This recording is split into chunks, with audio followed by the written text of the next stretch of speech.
Hello, folks. Today we will be having Tribecast webinar with Julio. Before we start, a huge shout out to Browser Stack, our exclusive sponsor for all our community events and premier sponsor for conferences. Perfect. Now, about I'll just welcome Julio on the stage, and I'll request him to. Hi, Julio. Hello. Hi, How everyone. are It's you? a pleasure to be here today. Perfect. Julio, you can give us a brief intro about yourself and then we are good to go. My name is Júlio, and I work as a principal QA engineer in a company called Capco. I used to be a developer back in 2006, but in 2009, I had the opportunity to start to learn more about software testing, and then I fall in love with this activity.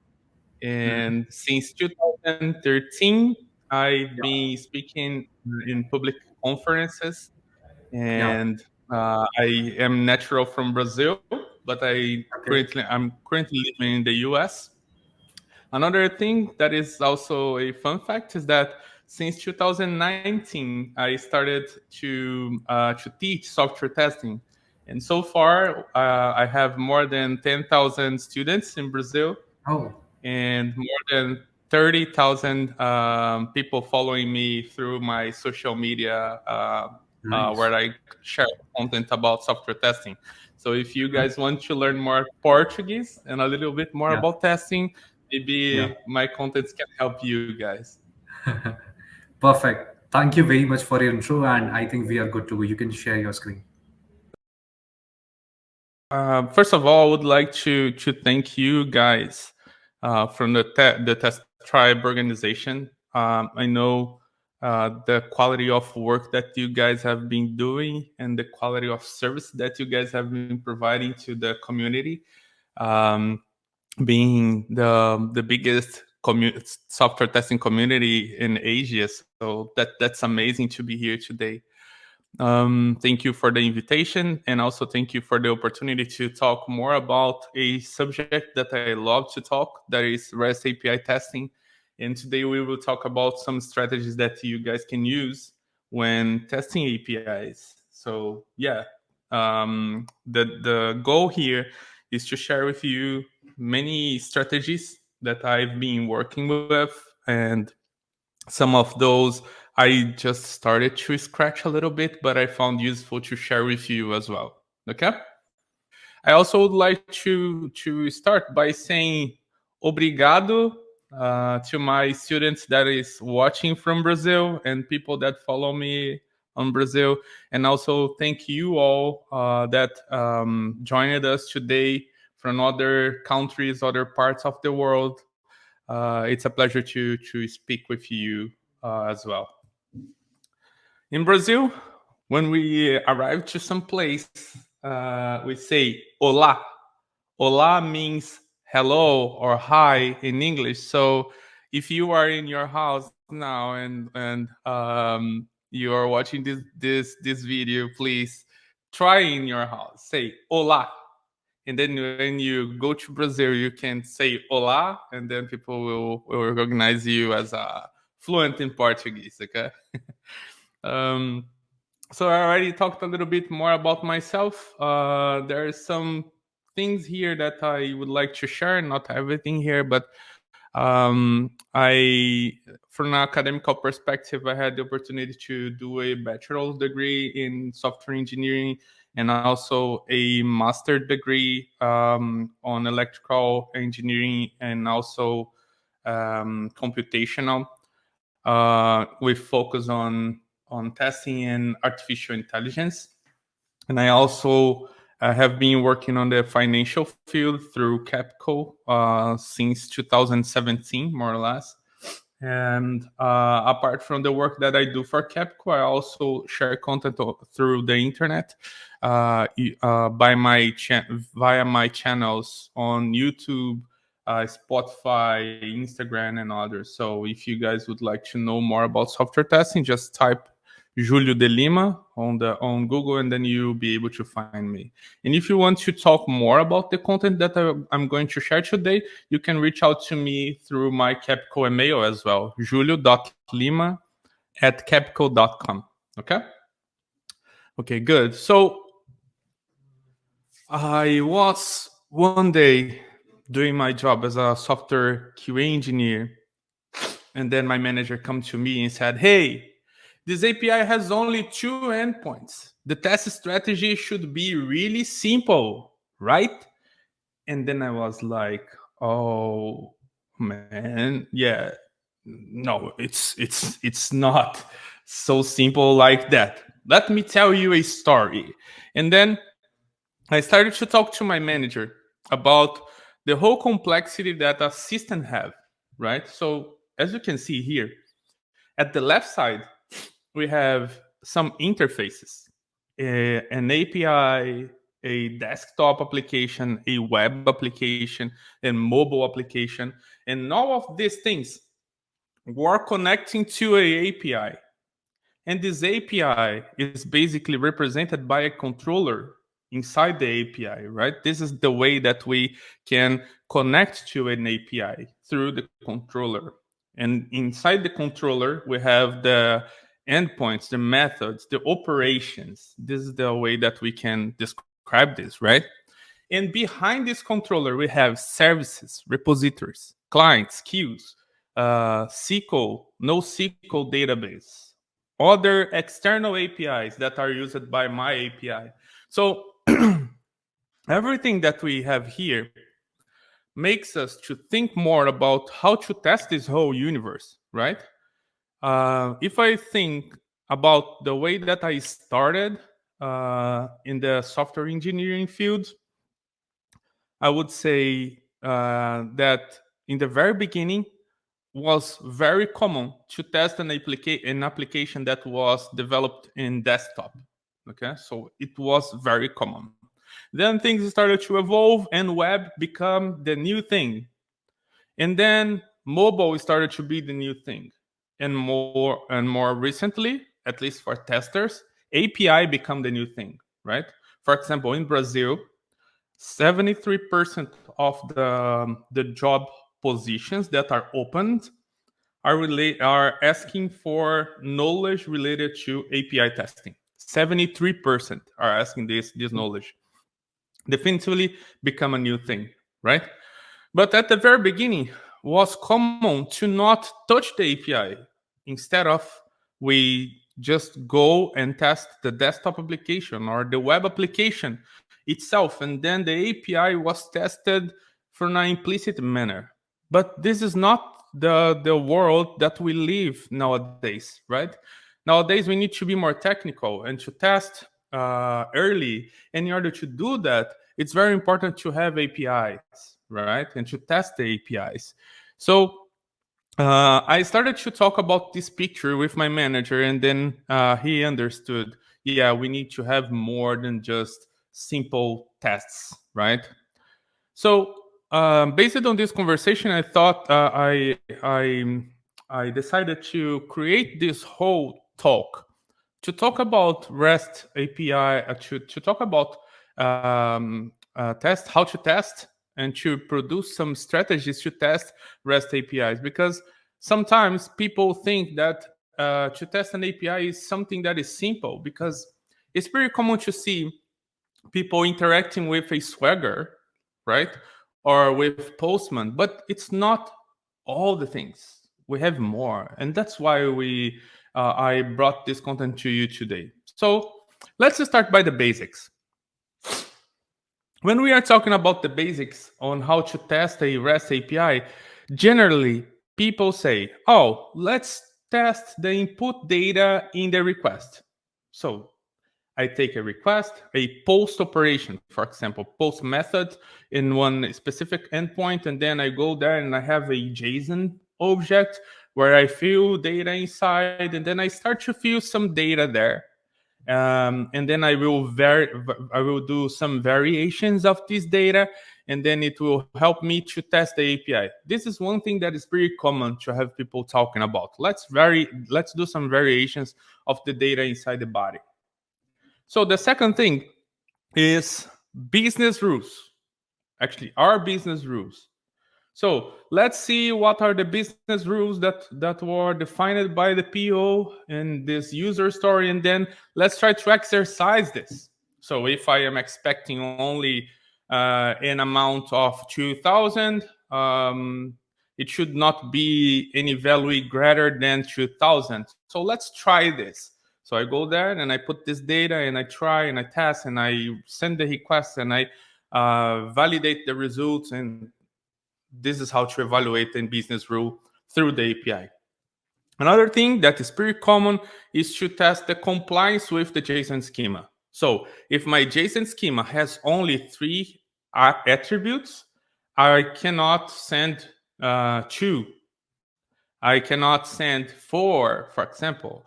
It should obey the pattern, the standard that was defined for that JSON schema, right?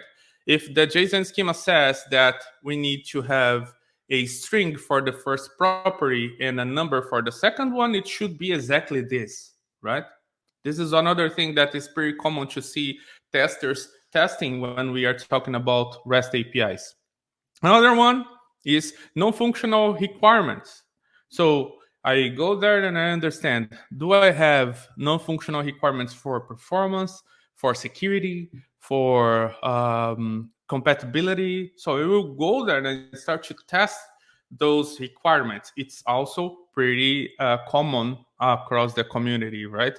And last but not least, authentication and authorization. So I try to exercise the API sending data, sending my credentials that are valid, invalid, expired, right? I try to access a content, a resource through my user that doesn't have any granted access to those resources, and then I validate if things are working properly or not. So I hope all these 5 things that I just mentioned was things that you do in your day-by-day work, because this is the basics related to REST API testing. I brought an example to show you how people do this using Postman, for example. We have the Swagger. So the Swagger tells me that I need to use a authorization, an ID, in order to evaluate if I can reach out a travel. Viagens in Portuguese is travel, right? And then if this works fine, I will receive a 200 as a status code with some of the data related to this travel, like who is coming with me, the date where I need to departure, arrive, and things like that. When I send, the response should be, the JSON should have the proper structure, and the status code should be okay. I can, in the Swagger, look at the types of the data and evaluate the data that I got in the response. I can, for example, evaluate the authentication, removing the token, and then I should get a 401. And I also can get a token from a user that doesn't have authorization, and then I go there and try to get that token from a user that doesn't have authorization. And when I send, I will get a 403 that basically is a forbidden. I cannot access that resource specifically, right? I can get the proper token, and then I can get a successful result and validate things related to the performance, like the amount of milliseconds and also the amount of bytes that is coming. And I also can, for example, create some automated checks in order to evaluate that this is working fine as well. So as you can see, I can just go in Postman, create some snippets, and it will help us to evaluate the functionality and also evaluate the processing time, right? doing a kind of load testing just to evaluate if the endpoint is working fine. And we also can do some checks to evaluate the JSON schema for an automatically manner, right? So this is a lot of things that we can do when we are talking about the basics of REST API testing. And I'm sure that you guys are seeing these things and understanding that are things that you probably do in your day-by-day work. However, is there additional approaches for testing REST APIs? The answer is yes. And that's exactly what we are going to see in the next slides. So here we have 3 additional approaches to test APIs. As we can see here, when we are testing APIs, we can, for example, evaluate the architecture, the compliance to the API architecture when we are talking about REST APIs. So how I can do that? I will understand first what is expected to a RESTful API.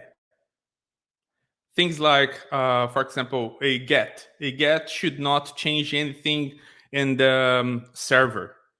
So if I want and if I have time, I can apply this additional approach to test the APIs. I can look at the code and try to identify if we have, for example, a GET endpoint that the developer coded and it's changing something in the server. If it is happening, we can say that this API is not compliant to one of the beliefs that are expected in RESTful APIs. We can also use another approach on how to test APIs. That is to use API testing heuristics. So how can I do that? I start from the principle that I don't have all the documentation about the API. So I will do some exploratory testing. So how can I do that? I can use Vader, that is a API testing heuristic. V means verbs, A means authentication and authorization, D means data, E means error, and R means responsivity. So I can use this heuristic as a driver for me to test the API, to do an exploratory testing using this API, right? Poised is another test heuristic for API. And isovermed is another one. So there are many test heuristics. These are only 3 that are probably the most well-known test heuristics for APIs. But we also can use another approach that is backwards compatibility. That basically means I have an API in a certain version, and then I will evolve this API. But in this evolution, if I delete or remove something that was already there, that is, how to say, a dependency for other systems, for other interfaces, it will break those interfaces. Because we need to have this backwards compatibility in order to avoid this kind of issues. So let's imagine that we have a mobile application that is using our API, and this mobile application is relying on the post travel. And then in the next version, we remove the post travel. What is going to happen? The mobile app will stop to work on that in that situation. So this is something that the backward compatibility can avoid, right? We can identify these kind of things that are evolving in the API, but is hurting the applications that depends on our API. So how can we do backwards compatibility from an automatically perspective? Look at this. I have here a Swagger, and this is the first version of the Swagger, and we have the post v1 /travel here. And I have the second version, a updated version of the same controller and the post travel is not there anymore, this definitively would break all the interfaces that are depending on my API, right? So how can you identify this kind of things? You can look at the two swaggers and try to identify by yourself. However, when you are only one QA in a team of many developers, things are moving fast, and maybe you lose this timing, right? And if you lose this timing, you will lose this, and this will become a very big and critical bug in the production. But if you use a tool like Swagger Diff, that is a package that you can install on npm. That is a Node.js a package manager, right? Using this command npm install -g swagger diff, you will be able to have two versions of your Swagger, okay, the version 1 and the version 2, and use Swagger diff to do a comparison. It's pretty simple. After you install Swagger diff, you will copy the path of your Swagger, and then you type Swagger dash diff space, and then you will provide the first version, the version, let's call it this way, the current version. And then after provide this path to the current version, you will give a space and you will place the new version. And look at this. Once you do that, Swagger Diff will show you a warning, warnings or errors, saying, hey, there is a warning here. The developers deleted the method post viagens, that is the post travels. And when this thing is deleted, some of the interfaces will be hurted by this, right? So Swagger Diff can help you on it, identifying these things in an automatic manner. That's great, right? So Swagger Diff can do this with warnings or errors or anything else that can help you and the developers to understand that one thing was changed and it's not going to be good in production. So there are many positive impacts on testing REST APIs, right? Based on what we saw so far, we are able to anticipate critical defects. We are able to save time of test execution because the tests on the API generally are faster than in a UI interface. We can help the business. We can anticipate also the test of business logic, because generally the developers code all the business logics on the API instead of to code this on the UI, so we can anticipate it as well. And we also can allow testing to be done in really small pieces, which is pretty good. If a developer is creating a software and we wait to create all the things, it will take a long time to start testing. But if we start to test the APIs, when they create one single endpoint, we are able to go there and test. So there are a lot of benefits on testing APIs. There is no doubts about it, right? However, all these things that we just saw here are related to the basics on API testing. My brain asked me, is it enough? And the answer is not yet, because we can also improve the REST API testing strategy by adding more components, more approaches to the way that we test. And then we can make our test strategy even larger, even broader than what you guys saw so far. Okay? So from now on, I will show you some demos on some tools that can help you to test other things related to the APIs. we will learn through the demos on how to validate the JWT token internal data and structure. We will also see how we can test the APIs by checking logs, by doing functional code review, by simulating exceptions through integration using mocks, using AI to test design, doing load testing on REST APIs, doing REST API test coverage, and also doing JSON schema validation. Okay, so let's go move on and look at one by one of these 8 other additional approaches for testing REST APIs.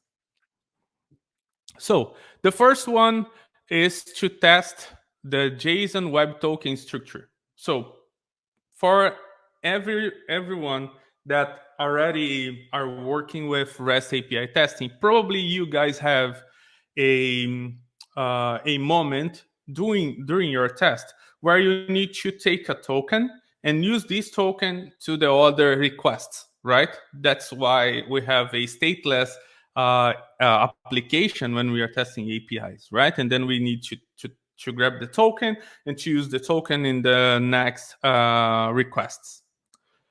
However, many people don't know that the token itself is a object that is being transferred across the requests. So behind that alphanumeric sequence, you have an object, and you also can validate this object. That's what I'm talking here. So there is a way to do it, to evaluate this structure, by using a package called JWT Decode. I will show you. First thing, you should have Node.js installed. So you type npm install -g JSON Web Token. Sorry, JSON Web Token key. CLI. And then it will be installed. And you'll be able to use this tool by type the command JWT, and then you do -d, and will provide the token. So I copy it and I paste here. And when I press return, it will give me this thing here. Look, this is the object that is being transferred through the token. So behind the JSON Web Token, we have this object. And this object tells me a lot of things. So this token is a token from a admin, from a user that I created. It's an admin user. But let's imagine that this token was not to be the admin, was going to be the user. So look at this. I have here behind the token a sub, and this sub is showing me that the email that comes through this token is admin@email.com, and the role is a role admin. If I was expecting to have a user, a general user, ordinary user, it definitively had a bug, right? Because I was expecting a token for a user, but look at this. This is a admin token. So I found a bug even before to go ahead and to test the next requests. You can do this in your house, by the way, Just install JSON Web Token CLI and try it. Take the token and see what is behind the token. So if I have, for example, if I was expecting for that token to have a admin with a admin role, look at this. This comes perfectly. It's exactly the thing that I was expecting to have.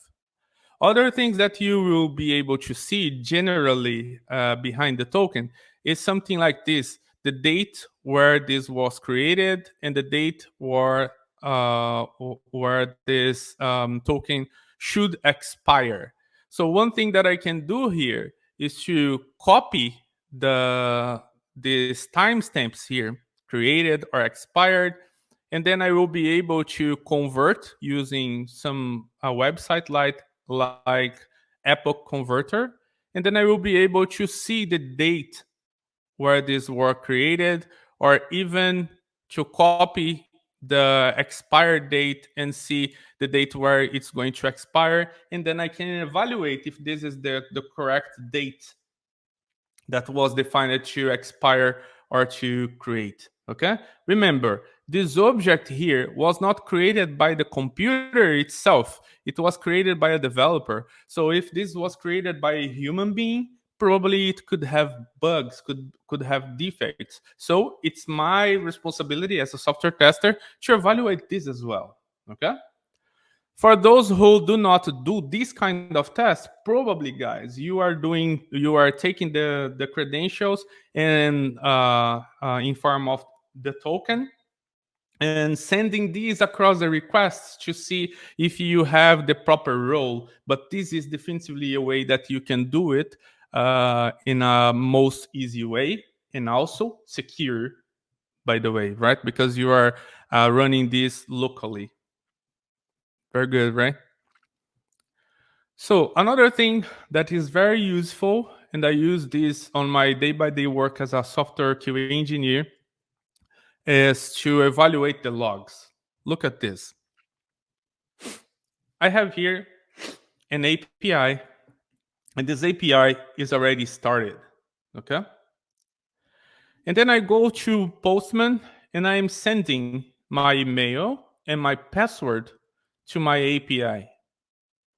So what I'm doing here is to email means email. It's not. It's equal, but senha means password. So I send this data, and this data will be sent to my API. As you can see, everything is running well. I got 200 response. However, when I go to the log, look at this. I have here my authentication, and in the log, I see my email and my password. So let me pause here, because this is a failure from a security perspective. I'm showing the password from my user in the log. It's not correct, right? I mean, the password should be a hash, should be masked, but not. We should not show this on the log. So I, as a tester, was considering that the application was working fine when I got this 200 here. But I, as a technical software tester that are able to look at the logs, I was able to find a error here related to the security. So I was able to do it just because I was looking at the logs.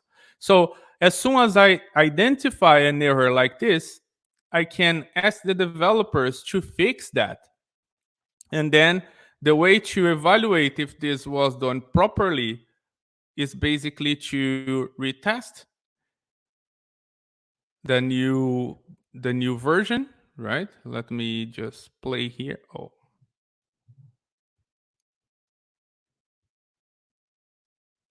right. I received the new version. I started a new version of this API. Okay, it's working. Then I go back to Postman. I send again the request.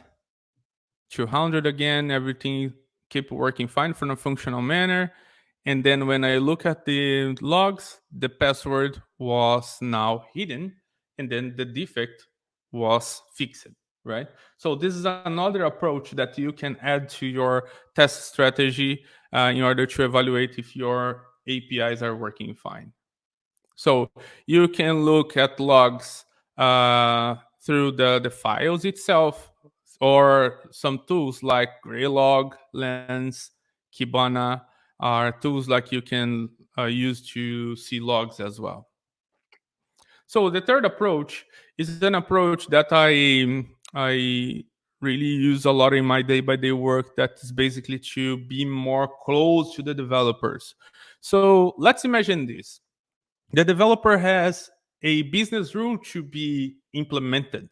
This business rule says arrival date should never be lower than the departure date. This is the business rule. And we are talking about a software that I'm using to schedule travels, right? So what the developer should do here is to implement this business rule. And as soon as the developer implement this business rule, what is going to what he or she is going to be to do is to open a PR. A PR is a pull request. They will just send this piece of code to other developers, evaluate, to review, and then to tell them if this is good or not. Here we have 4 pull requests and 1 file changed. And this is the name, the title of the pull request. Okay, again, 1 file changed. The file changed was a viagem services.java. In the left side, you see the method salvar, and in the right side, you see the change that the developer did. Look at this. Now we have a if the viagem DTO get arrival date greater than the departure date. If this condition is triggered, look at this. We are going to send a exception. Is that correct? Based on the business rule, it's not correct. It's the inverse of this. The developer should create a condition that is the inverse. Get departure date should be if get departure date is greater than arrival date, then we throw this exception. Do you understand? I, as a software QA engineer, instead of to wait until the developer publish this version, I went there in the pull request and I reviewed the code. And by reviewing the code, I was able to find this bug very early. Okay, I don't have, I don't have, I didn't have even to run the API. No, I saw the code and I found the bug, and then I am able to here in this screen be able to go there and to say, hey, developer, I think that you make a mistake here. Because this business rule is not, this implementation is not, how they say, is not obeying the business rule that was defined. So as a QA working close to the developers, I can just be here in this screen, click on this plus icon and say, hey, developer, the requirement says that arrival date should never be lower than the departure date. To implement the inverse, could you change, please? So this is how we can communicate a bug, and we can help the developers to implement something that is more appropriate, right? So I don't have even to run a test. I just review the code. So this is another approach that you can use as well, functional code review. Another thing that we can use as additional approaches for our REST API test strategies is to use mocks to simulate some exceptions, right? So look at this. I have a Swagger for this API, okay? And I have here this this operation get v1 viagens ID that basically will give me a viagem, that is a travel, right? But as soon as this endpoint is called, we are doing a request for another API. Look at this.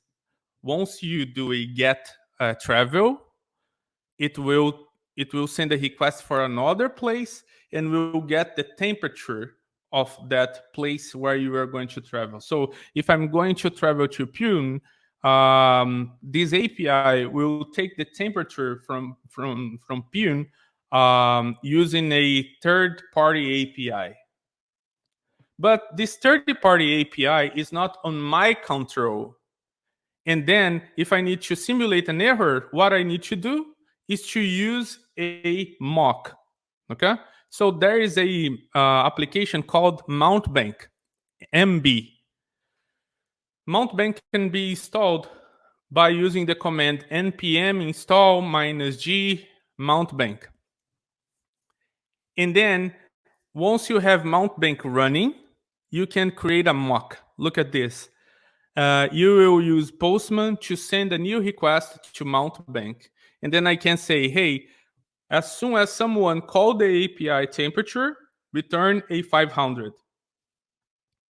And then when I send the request, my API will try to reach out to the mock, and the mock responding 500. I can see what my API is doing. So look at this. My API, API v1 travel/1 is sending a request to the mock. The mock is responding 500, and my API is not dealing well with this return. So let's pause a little bit here and should think about it. How can you simulate something like this if you don't have a mock? It's almost impossible, right? The temperature API probably is from another company, and this company will not, how they say, work for me and create a 500 error there just to help me to test my API. So that's why to have mocks is something that can help you a lot. And using tools like Mountbank, that is open source, by the way, you can simulate these errors in a quick and easy manner.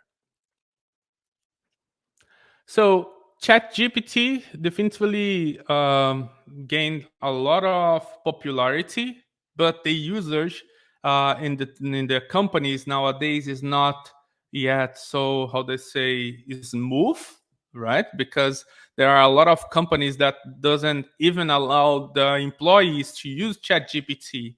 However, we as software testers need to understand the power of tools that are being developed. So the day will come where the companies will be able to use ChatGPT without any risks and without any issues related to security. So we will be able to use this. We will be ready to use this kind of tools, right? That's why I bring this demo to you today, because using ChatGPT, we can design the REST API test cases and also automate the checks by using the power of tools like ChatGPT, Bard, and etc. Right? So I will basically conduct you guys through this demo. I am telling ChatGPT what is the requirement that I have. So I have a requirement where I have a product price that should be between 1 cent and $7,000. Okay. And then I'm saying, hey, ChatGPT, apply equivalence partition and give me one test case for each partition. And as you can see here, ChatGPT was able to apply equivalence partitioning on this requirement and gave me one test case for each partition. So I said, that's very good, because you helped me to accelerate this thing related to equivalence partition, right? But now I would like to have all this data as inputs in JSON format. So again, ChatGPT was able to go there and to create the objects using values here, right? And then I said, ChatGPT, now using Python, I would like to create test cases in an automatic manner using the libraries unit test to organize the test and requests to send the requests. And then I would like to send these objects that you created through a post product. And then I would like to see the test cases. And look at this. ChatGPT started to create the test automation with some test methods using the data that was created previously based on the test techniques that I advised to be used. Okay, so this is how ChatGPT prepared it. It's very important to you guys to understand that this is something that we can do on ChatGPT, but it's something that you, as a human being, should go there and to evaluate, because sometimes ChatGPT do not create the better thing, the thing as you expected, right? So we always need a human being reviewing the output that ChatGPT created, right? And also to make some tweaks in order to improve the way that it's being done. Okay, but definitely is something that can help us to have a lot of productivity on the work that we do. Another thing that you can do is load testing. So this is a demo using K6 just to show you how you can test your API from a load testing perspective. But you also have other tools to do it from an open source perspective, right? Like JMeter, Locust, and many others, Gatling, and many other tools, right? But this is an example, a demo on how to use K6 to do your load tests. So you can install K6 by using the command brew install K6. It will install the tool. And then you can check if this was installed properly by typing K6 version. So you see the version that was installed. K6 is a tool that allows you to create a JavaScript code to define your load test. So I imported HTTP and also check. There are two mechanisms that I can use from K6. I will have a function that should be exported as Diff. So I have the URL, the payload that I want to send, and also some parameters like headers that I can use. So I create a constant response, and I put the URL, a payload, and parameters using the HTTP object, and I check. A check here is like an assertion. So I can use the response and take the status and to compare this equals to 200 in order to see that functionally speaking, the API is working good. But as soon as I create this script, I go to the terminal. And once in the terminal, I can type the command K6 run -- views, that is the virtual users, I have 10, and then use duration or iterations to define the amount of time that it will run and the duration, and then point the script. The test is executed, and as you can see here, I see some of the details related to the test that I created and the test that I executed. I see the amount of interactions that was shared among the 10 virtual users. I see the check that I created. And I see a lot of metrics.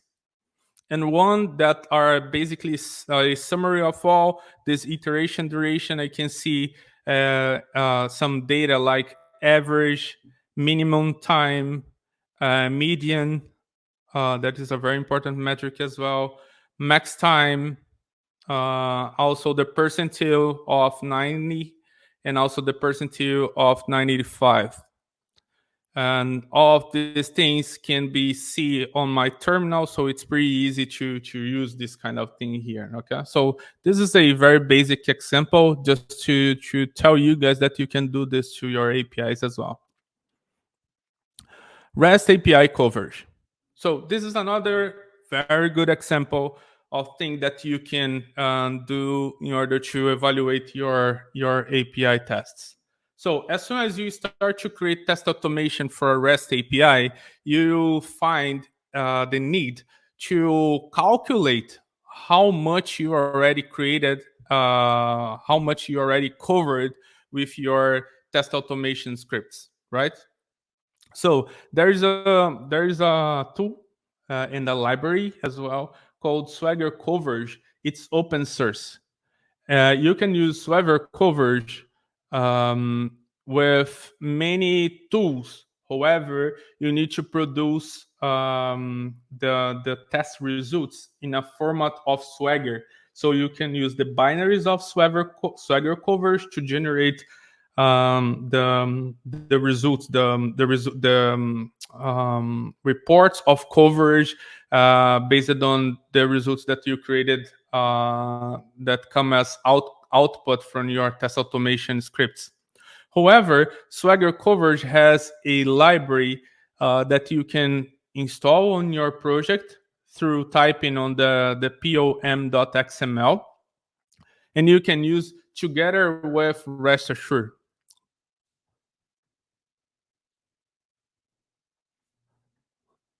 And the way that you do it is basically to add this dependency to your project, the Swagger Coverage Rest Assured that comes from Vic Lovsky. Okay, this is the version 1.5.0.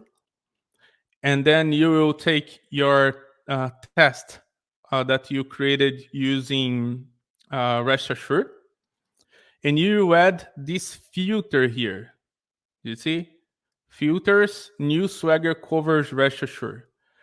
You will be able to use this object here in this filter only if you added the dependency on the pom.xml. But as soon as you add this filter to each of the requests that you have on Rest Assured, what will happen is that as soon as you send this request, the filter will take the response and generate a Swagger version of the response based on the filter that you added. So as soon as I run, look here, a Swagger Coverage output is created. And then I can use this binary here that comes with the Swagger Coverage. That is Swagger Coverage command line. Okay, it's a binary. And then as soon as I do it, I can compare the Swagger that I get from my API with the Swagger Coverage output. That is the folder that I have here. So what Swagger Coverage will do is basically to compare your Swagger against the results that was got from the test execution. So it will basically do this comparison, and then we'll say, oh, okay, you run 3 tests, and you run 3 tests, and these 3 tests are hitting 3 endpoints out of 20. So it will be able to do this coverage comparison based on this, the Swagger and the folder that we have here. And when we run this command, the Swagger Coverage command, okay, as soon as I run the command, it will create a new folder for me. Do you see? It was already run, and then as soon as I go to my root folder, I see the Swagger Coverage HTML, and then as you can see, we have a coverage report. This coverage report, again, was created based on a comparison between my Swagger and the results from each of those requests that I have in my test automation.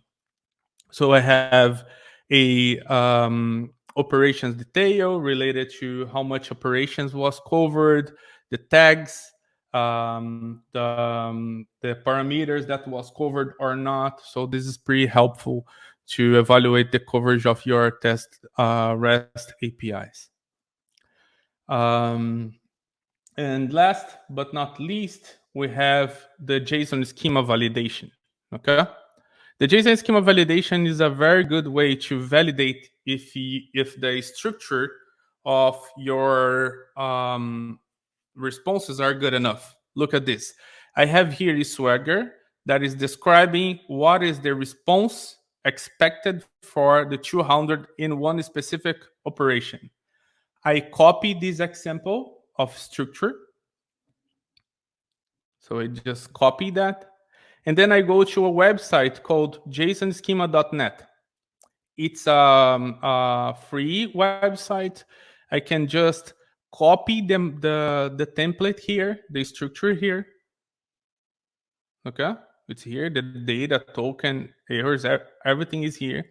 And then when I click submit, it will generate a JSON schema validation document. Okay, this document is basically reflecting these implicitly rules that we have here. So data should be should have a token. The token should be string. It is required. Do you understand? All these rules was created here. And then I can copy these rules, and I can go to the tab tests on Postman and use a specific snippet. That is this snippet here. Use a tiny validator for JSON data. And then as soon as I do it, it will create this code here. I will replace the example by the code that I got from JSONschema.net. I will not need these two rows here, these two lines here. And inside this method, I will just need one of these two lines. So now I start to do some changes. So instead of data one, I will take the response from my request. And then I will take the JSON option. And I will compare this with the schema that was generated by JSONschema.net. And then, as soon as I run this test, it will say that the schema is valid. How it works? If we have a change in the schema, a change in the response that will go against the schema, Postman, when comparing these two things, the response with the schema, will detect that the API is behaving in a different manner. You know, so you can validate the whole response against the schema just with this piece of code. It's not available only on Postman. You can do this in REST Assure as well, for example, and in many other tools that you use to test your APIs. What you need basically is a schema that was created based on that model and the response itself. So you compare both, and if there are some differences, then it will be reviewed by the tests. Okay?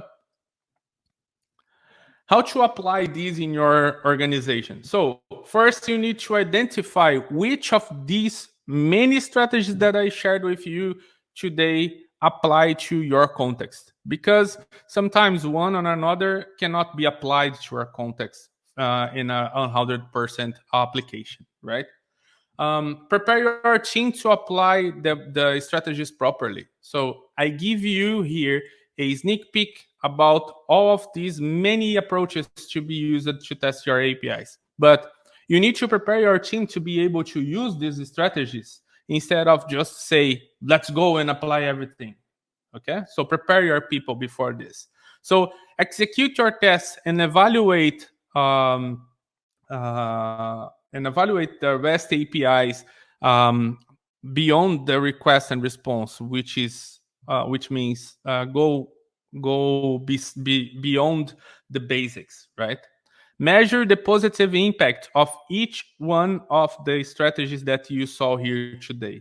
So maybe you can start to apply 1, 2, 3, measure the impact, see the benefit, and then apply the fourth, the fifth, and etc. Okay, so apply, measure. That's the better way to do it.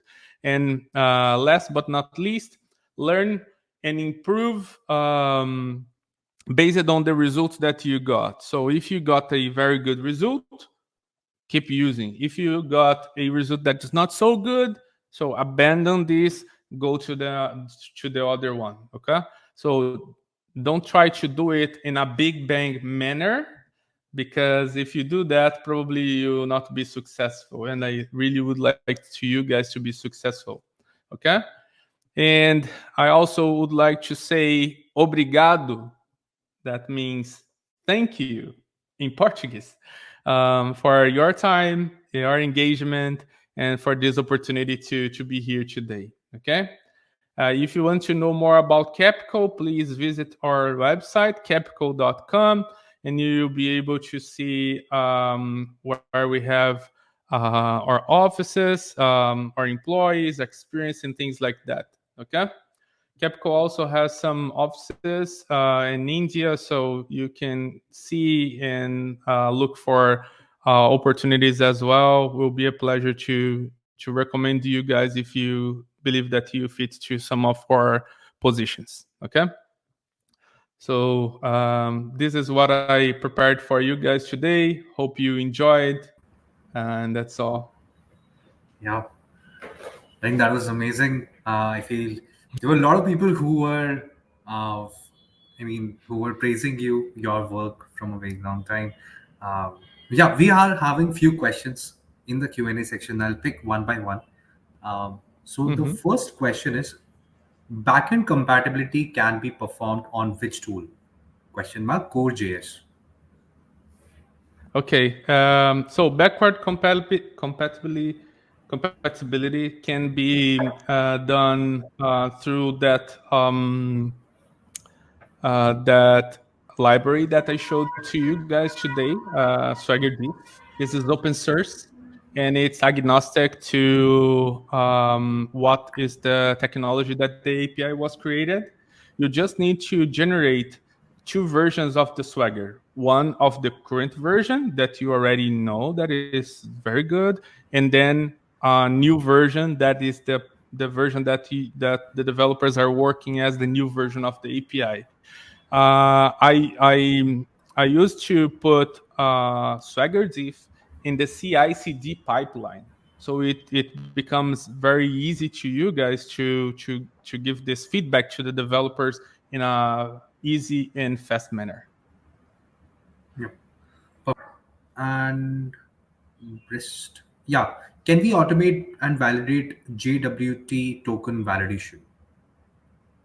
Yeah, you can. You can. For example, this example that I showed today was an example where you do this in a manual way, right?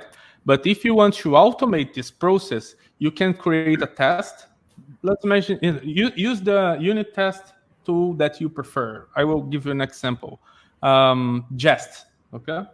So on Jest, you can send a request. Oh, sorry. You can use another client to send a request, get the token, and then the token, the JWT token, have clients in many languages. So you can install a client for JavaScript, and then using this client, you can open the JWT and perform the validations on the object that comes inside. It works for Java, for Ruby, for many other languages. Just look for one unit test framework and for a client that is able to decode the JWT. Okay, but yes, you can do it. Yeah. I'll ask one more question, which is, um, yeah, is there a way to check responses for backward compatibility apart from Swagger?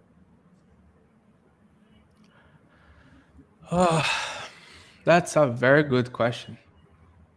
So I know that nowadays we have other ways to document an API, like use Open API, for example. I would encourage you to look on the internet to see if we already have a diff for Open API. I am pretty sure that there are something, because this is I discovered that this is a very common activity, and I, as a software tester, was not aware of. So if you guys see, for example, the ISO 25010, that is a standard for software quality characteristics, you see compatibility there.